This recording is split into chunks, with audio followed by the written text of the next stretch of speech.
غامدی صاحب سے تعارف تو اگر سوچئے تو ایک خفیف سا تعارف، جب وہ گورنمنٹ کالج میں پڑھ رہے تھے. اچھا. وہ ایک صاحب علم اور صاحب حلم اور صاحب ذوق شخص ہے. تو پتہ یہ چلا کہ انگریزی پڑھتے ہیں اور فلسفے پہ بات کرتے ہیں. اچھا. تو دل خوش ہو گیا کہ ادب اور فلسفے پہ جب کوئی شخص بات کرتا ہے تو وہ اس بات کی دلالت کرتا ہے کہ وہ زندگی کو محبت سے سمجھ کے جینا چاہتا ہے. تو مجھے چونکہ زندگی خود بہت اچھی لگتی اور میں گناہ گار ہوں، مجھے دنیا بھی بہت اچھی لگتی ہے، کیونکہ اگر یہ دنیا نہ ہوتی تو زندگی کے معنی نہیں ہو سکتے تھے. تو اس وجہ سے ان سے واقفیت ہوئی اور آہستہ آہستہ بڑھتی گئی.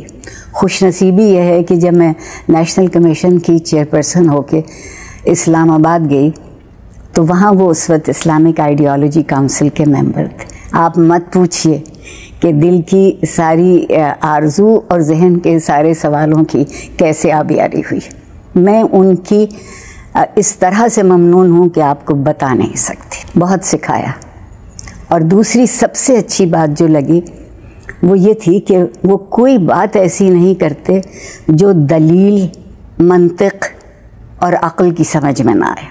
ہمارے یہاں عام طور پر یہ سمجھا گیا ہے کہ جب کبھی آپ اچھے فلسفے کی بات کریں، دین کی بات کریں، دین کے اندر جو مختلف مذاہب ہیں ان کی بات کریں یا اصول کی بات کریں تو آپ کی طبیعت میں کھردرا پن، سختی ضرور ہونا چاہیے.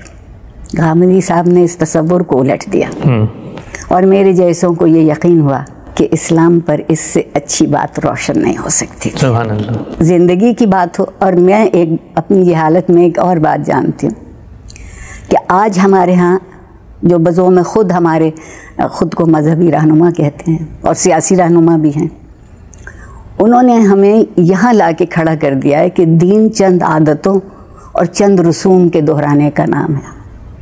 میرے جیسے دیوانے خوش نصیب اس لیے تھے کہ ایک اچھے خوش خیال گھرانے میں پیدا ہوئی. وہ کہ اس میں میرا نہ انتخاب ہے نہ مجھے کچھ میسر.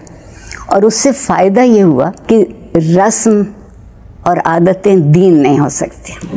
دین تو اصول ہیں. آپ دنیا کے کسی کونے میں رہیں، کوئی لباس پہنیں، کوئی غذا کھائیں، لیکن جب سوچیں تو اس کی بنیاد اصول پر ہو. اس لیے اگر کوئی چیز کبھی نہیں بدلے گی تو میرے رب کا دین نہیں بدلے گا. سبحان اللہ.